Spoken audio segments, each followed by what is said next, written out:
The Office of Civil Rights and Civil Liberties. The office, civil rights, supports the Department of Homeland Security as it is secures the nation while preserving individual liberty, fairness, and equality under the law. Into all of the departments of activities, advising department leadership, personnel, consulting with federal partners, training, technical assistance, and best practices to state and local partners. Communicating with individuals and communities whose civil rights and civil liberties may be affected by the department activities. Now, I've emailed Homeland Security and they haven't communicated. I'm sorry, Janet, yes. But this idea that I have to be an employee of Homeland Security, yes, for you to enforce my civil rights and my civil liberties, yes, while knowing of forgery, fraud, and terrorism, yes, I feel confident that I can have you removed. Now, investigating civil rights and civil liberties complaints regarding the department, policies, programs, activities, or actions, and issuing formal policy, practice, and training recommendations.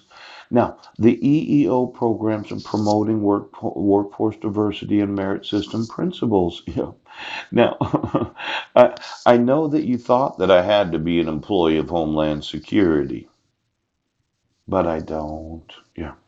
See, somebody fraudulently falsified my state issued identification. Yeah. They took custody of my sons using a protection order in 2011 that happens to violate the Full Faith and Credit Act. Yes, because they didn't have the jurisdiction of Guam. And then they had me arrested, reissued it while I was on trial. Yes. And when I was found not guilty, it looks like my wife did not give the court the stipulation and order.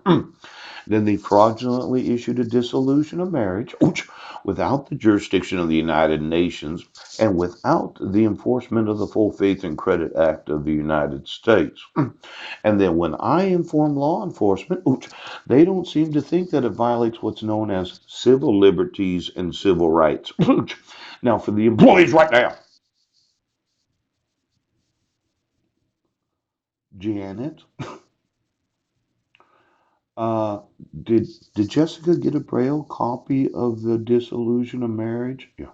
hmm Did she get a brailled copy of the protection orders? Yes.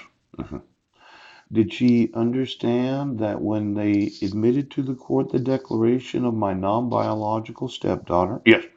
After 10 years of marriage, that she was blind? Yeah. And then they made available to her the brailing of her actual declaration to the court right now. You know, Judge Rourke, I'm going to sue you for violating the Americans with Disabilities Act. Yes. For the admitting of the declaration of a blind stepdaughter, yes, that did or did not have it brailled and then transcribed into, well, who was it that wrote it? Obviously. Did she have somebody write it for her? Compliance Branch Rehabilitation Act 1973.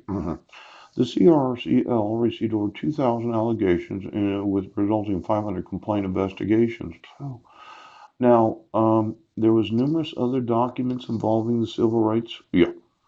Um, there's a reason. Yeah. There, you have a you there. Uh, well, let's go through Homeland Security again, because I'm thinking that you intentionally used. Oh, look at anti-discrimination group. Oh, look at that. Title VI of the Civil Rights Act of 1964. Yes. That a compliance program to ensure non-discrimination on the basis of race, color, national origin. Yes. Program, civil rights assurances, post-award reviews, monitoring, complaint investigation, data collection, training, and technical assistance. Yes. Now, I complain, right, this violates my civil rights. You know what the sheriff and the police department You know what they do? Yes. They decided to fabricate some false crimes against me. Yes. Where I wasn't in Swim and I wasn't in Jefferson County. Oh, and then their answer was to issue fraudulent mental health evaluations, yeah, that happen to be enforceable in any court of the United States. Now, let's say I went to Homeland Security and I said, I'd like to get a job working there. A job. Well, the individual in human resources, do they get to see all these?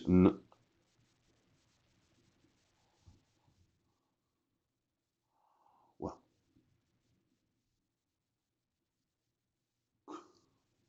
could you tell me something? Um, this morning I wanted to know where the prisons are at. Yes. Now I'd like to know where the deep underground Homeland Security bunkers are. Yes. The zb, the DUSB locations where if we had a cataclysmic event, yes, one of these apocalyptic types of experiences that nations have, yes, where were you going to put approximately 5 million American citizens? Now, I know you, Jane, and Janet, yes, were sure that you were in control of the whole world. But somehow I think you got a hold of a laser that the Air Force had. Yes, they they had a place called NORAD, and you thought they used pick and shovels to be able to kind of, well, dig that area out of that mountain in the Rocky Mountains. Yes, they did. Yeah. You thought they went in there with jackhammers and they took it out bucket by bucket by bucket. Yes.